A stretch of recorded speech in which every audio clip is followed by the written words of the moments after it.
Welcome back, everybody. Welcome back to another episode of Leverage Addicts, and I'm your host, Blandon. I'm here joined by my colleague and fellow property investor, Simon. You might have seen him in a previous episode. He's a seasoned expert in the New Zealand property investment space. Obviously, he's, been in the market in his early 20s. If you guys have sort of looked at the last episode, we've got a hot topic on the table today, and that is the recent policy changes that is about to affect a lot of property investors. We're not only just going to cover some of the tax changes, but also some of the tenancy laws as well. And I want to just have a quick disclaimer as well. Obviously, again, with these type of episodes, is never financial advice. If you need financial advice, you need to talk to somebody that's going to allow you to have a better insight specifically for your situation. A lot of these laws have not been finalized yet, but looking at sort of where we're heading with the coalition, I think, a lot of these are going to go ahead. So it's just a matter of time. So we're going to discuss today sort of what and how these are going to impact property investors. So welcome back, Simon. And,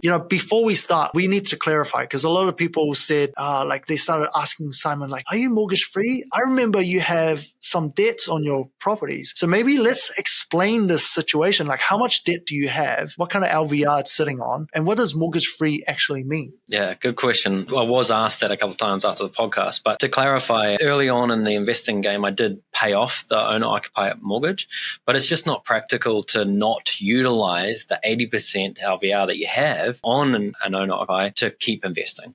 So I've got a lot of debt. I've got about $2.1 million worth of debt. Yeah, it seems scary, right? But I've got income coming in to service that debt, obviously. I'm sitting around the 40% or slightly under LVR. So it's decent risk for the bank to make a bet on me. So they have. Yeah. So essentially you borrow money, you put on good assets that's going to have some rental income. It's going to pay that debt off. So it just makes sense to, always have some sort of leverage as long as it's on good assets. That's great. So Simon, let's dive right in, because the first thing that we're going to look at is the income tax bracket, right? If you have a look at what it is currently, right? In New Zealand, essentially, the more you earn, the higher tax bracket you'll be in. And first 14,000, for example, you pay 10.5%. And then when you earn more than 70,000, you start paying 33% tax on that portion of income. So what the government has gone and done is basically increase those lower amounts. So what the government has essentially done is increase that tax bracket limits.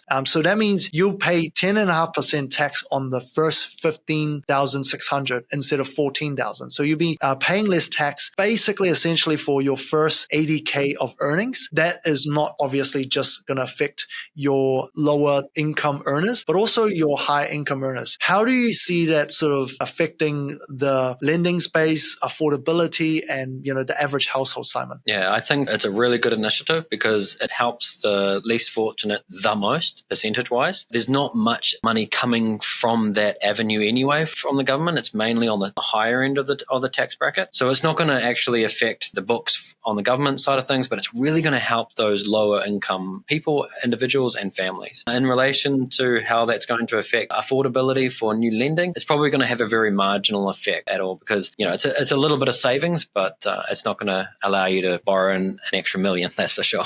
What about 10,000? Yeah, I'd probably say it's around that or slightly lower. I haven't really run the calcs. Yeah, we might see those new calculators coming in soon when that's all in effect. But essentially the borrowing calculator used the net income. So there should be some borrowing. Maybe you have extra to maybe buy a car. Yeah, not a game changer, but essentially, something is still better than nothing. When you're trying to push for your first home, max borrowing, definitely going to help a little bit. The second thing that we're going to talk about is the tenancy law. So some of the major changes, and I'm going to just give you a quick rundown on what it is today. And there are three major ones. The first one is if you get tenants with pets, right? Sometimes the landlord wants a bigger bond because there's more higher chance that the potential tenant make the place worse with pets. That's not allowed previously. And then the second one is periodic tenancy agreements, right? You have to have a very strong reason to actually end those agreements. And then for notice to get out the house for the tenants currently is at 28 days. And for landlords to sort of,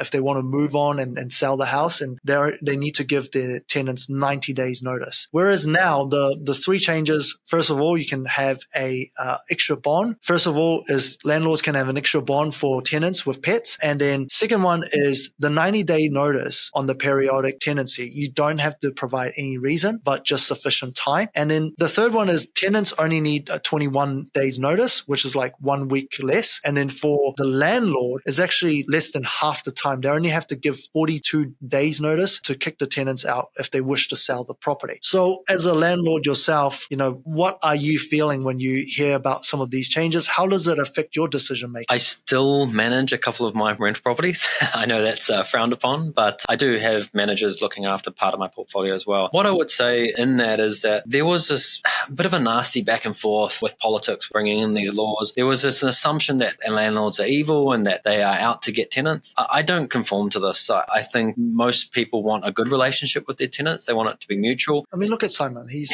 an angel. Yeah, no horns here yet.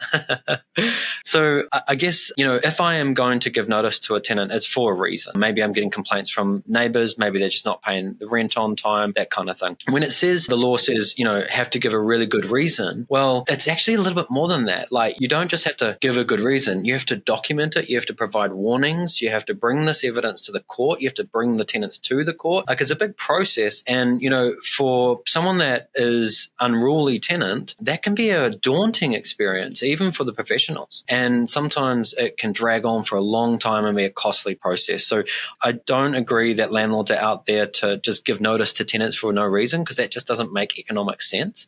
I'd rather them stay and continue to pay the rent, right? So I think ultimately it's a good thing that protects both sides, good tenants and landlords.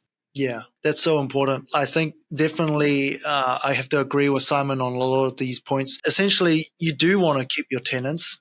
It's not that you don't want to have them, but you definitely need a better way out when, if there's a mismatch, someone that is not going to look after the place. And, I think the healthy homes thing is a good thing, having a higher standard on what type of properties should be rentable on the market. And that's already like a major, I guess, upside for tenants, because definitely I say there are a lot of landlords that we work with, or like clients, investors, they are very proud of providing a really good or nice rental to their tenants, right? The amount of work they put in for the renovations, just the kitchen and the bathroom, those kind of things. Yeah, I definitely see like a lot of landlords being proud of their work. Simon is one of them. Yeah. I do want to kind of put a little train of thought against that train of thought thinking there. If you had not so good properties on the market, right? Not healthy homes, and you had options and you'd rather get the cheapest possible place, say you're flatting with a couple of guys and they don't really care if you've got a fan in the kitchen, but now that it's mandated, actually that creates an upward trend in rents on all properties. So actually you don't have the option to kind of rough it and go without a fan in the kitchen or a nice new heat pump. Now you have to pay more rent and you have to take those luxury items. So there is a bit of question about that supply and demand aspect. That's an interesting way to look at it. Market, yeah, because I remember when I first... Was there any stats on this, or? I think it's just more basic economics and supply and demand in relation to, if there are less quality homes, they are going to be looked at by the people that want to pay the least amount of rent. Now that those homes are no longer available, they're going to be put into the pool of quality homes that require and demand a certain amount of rent to pay for those repairs and things, because nothing comes cheap and nothing comes free, right? Well, I definitely know you like the blue government by the way you talk. Yeah. I guess that's no secret, but we try to be as apolitical as possible on these podcasts, right? That's an interesting thought. And I guess you're right. I remember back in uni, I went to visit a friend in Wellington, and man, the place was horrible. Like a student flat. Like, it's definitely not healthy home standard. But, like a young single guy, just gamers who don't have girlfriends, like that's all good. Just cheapest rent possible. But you can't have that anymore. No, you're forced to have a quality home, but unfortunately it comes with higher rent. Yeah, interesting. One way to think of it. So the third thing that we're going to discuss is probably, one of your favorite topics, interest deductibility. Previously, we have a 50% in 2023 to 2024, which is essentially, this is the financial year. We're about to have, like 3 months left. How many? 4 or 5 months left. And then next year, the financial year is going to be 25%. That was the previous law. And then finally in 2025 to 2026 is 0%. So no interest deductibility on existing homes. That's the majority of the market. That's really pushed a lot of people to go buy new builds. But now they're restoring the interest deductibility and it's pretty much coming into effect straight away. So they're saying, hey, look, instead of 50%, you're going to get the 60% for this financial year. And then we're going to bring it up to 80% in the next financial year. And finally, fully restored at 100%. How do you see this changing strategy? Like, how do you think that's going to change the demand for property investors? Yeah, there's a couple of things. On the new build front, that's the interesting one, right? They had an unfair advantage, so to speak, right?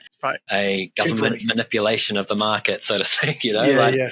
And so we had a lot of clients. We experienced it, right? Clients coming in and say, oh, I want a new build because it's got interest deductibility. And then we ran the numbers on, okay, we're not getting interest deductibility on the existing home, but the yield is so much higher that it actually makes up for it. So it's actually better to forego the interest deductibility in that respect. So it's about understanding the numbers in depth, and that's what an advisor will do for you. A couple of things I want to say is that if you purchase prior to March 21, I think it is, then you're looking at about currently 50%, as you mentioned. People that purchased after that existing, you're at 0%. What this law does actually is bring those 0% deductibility clients now back up to 60 from this financial year. So it's actually an immediate effect on the cash flow for those clients. So that's one aspect that, probably isn't communicated as clear as possible. Oh, interesting. I didn't know that. That's cool. So that's an immediate thing that people can take. While we're on this interest deductibility aspect of things as well, my view has always been that it just seems absurd that you make a loss and you still have to have a tax bill at the end of the year. That just didn't compute with me. There was no consistency in tax law at any point that meant that made sense. Well, that was the loophole. In terms of the new builds, is that what you're saying? Yeah. No, I mean, that's the loophole that the government's trying to cover. That's why I don't like involvement, less government as possible as far as I'm concerned. No, I think, so we've got that, as far as I'm concerned, more normality in the tax arena, more consistency for property investors as business operators, because ultimately that's what they do. When you get a couple of properties under, you're managing a business. Yeah, so I'm all for it. Yeah. How do you think that's going to affect strategy going forward? I think it's going to have a dampening effect on new builds, unfortunately. We all know, and anyone who's in a major city can see all these new builds that have been constructed, especially on the lower end, not adequate car parking and things like this. So I think it's going to have a really bad effect on those types of properties. But I think when things change, there's opportunities that come up. Yeah. You still get extra 40% for this financial year and then 20% extra next year. So, there's still a bit of advantage. I do think it's perhaps a little bit unfair with the government, I guess, changing from okay, you get all the max benefit and then boom, it's back to even playing field. And it's who are you hurting the most? It's the average mum and dad investor that don't really look at all the numbers and everything and just go, you know what, I'm just okay, I'm investing in this because it's got the benefit. And that's always going to be the tough thing, is the less sophisticated people are affected the most. Yeah, but it is what it is. And that's why we exist. We want to make the education accessible for everybody. But yeah, I guess moving on to the next one, right? This is interesting one. And this is looking at the Brightline test, right? And we previously have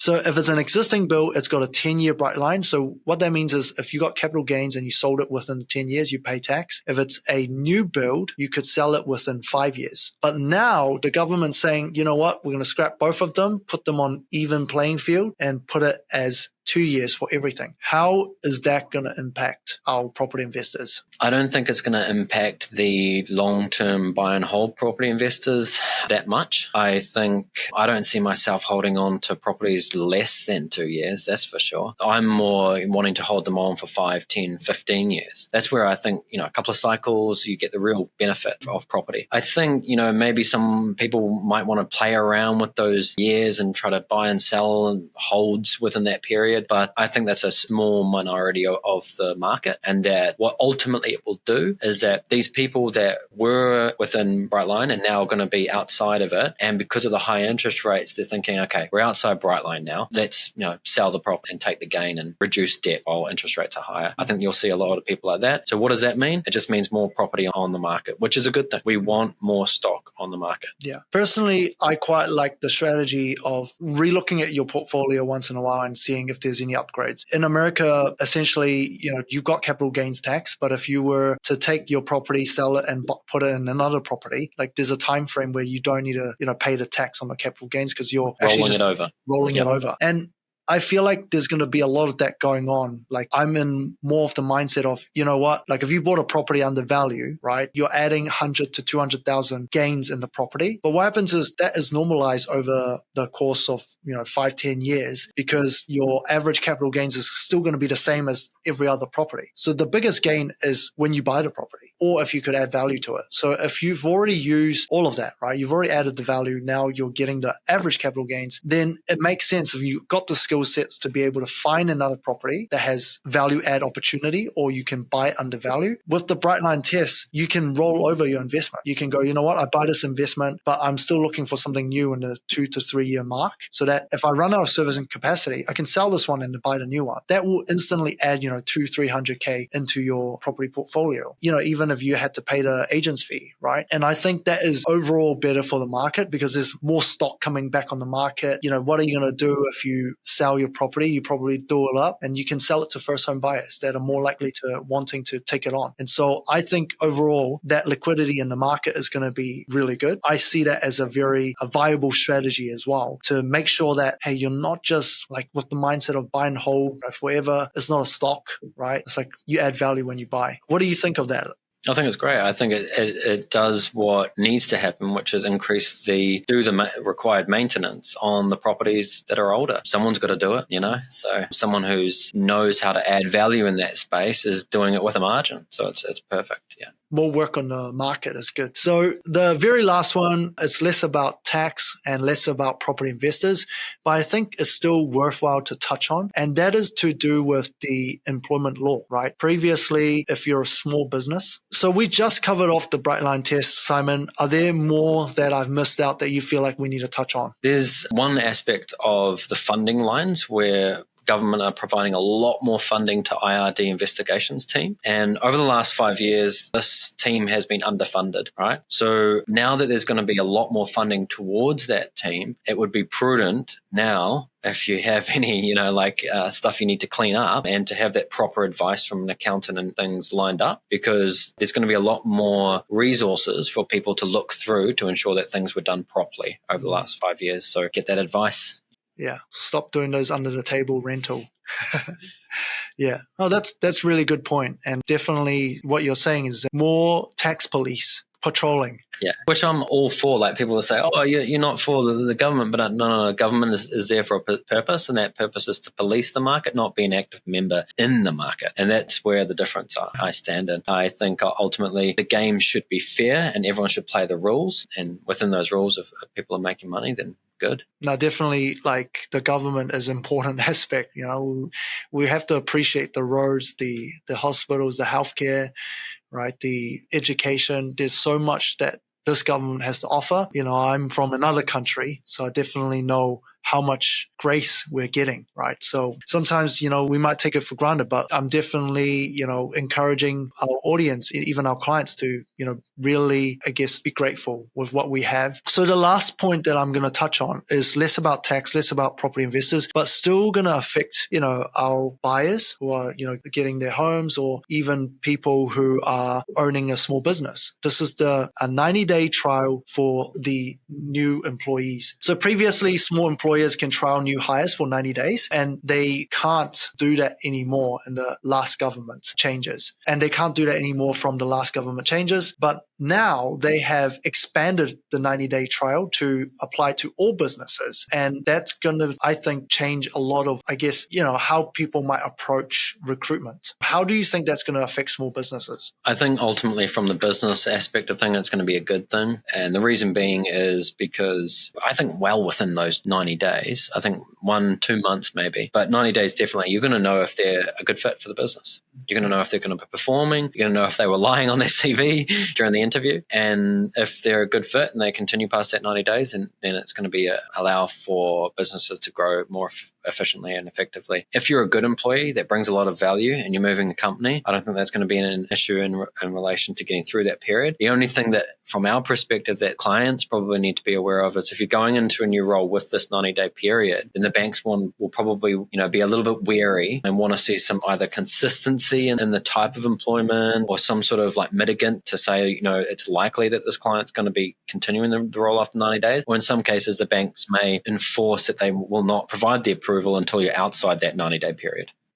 Definitely. I think, as a employer myself, you can call me that. Definitely with that in mind, I can be a bit more risk-taking, because sometimes you're just not sure. Like you are more scared. You have to go, like if I take this guy, I have to take him. I can't just kick him out. And no one hires somebody with the mindset of, I'm just going to hire you for 45 days and kick you out. It's a waste of money. 100%. You have to invest in the person. You have to spend time with them. You have to allocate resources. But sometimes you can see the talent in somebody. They might not be from the industry. They show all the right skill sets, but not the experience and maybe the mindset as well. It's like you want to give them a go, but because of this 90-day trial period, like it just makes it hard. And so I think, overall for some small businesses is going to be good. So there we have it, folks. We just talked about 5 major changes that are sort of, I guess, related to property investors and tax. We got the income tax bracket changes. You got the tenancy laws, making it a bit better for, I guess, notice periods. Interest deductibility coming back in force. And Simon mentioned that potentially,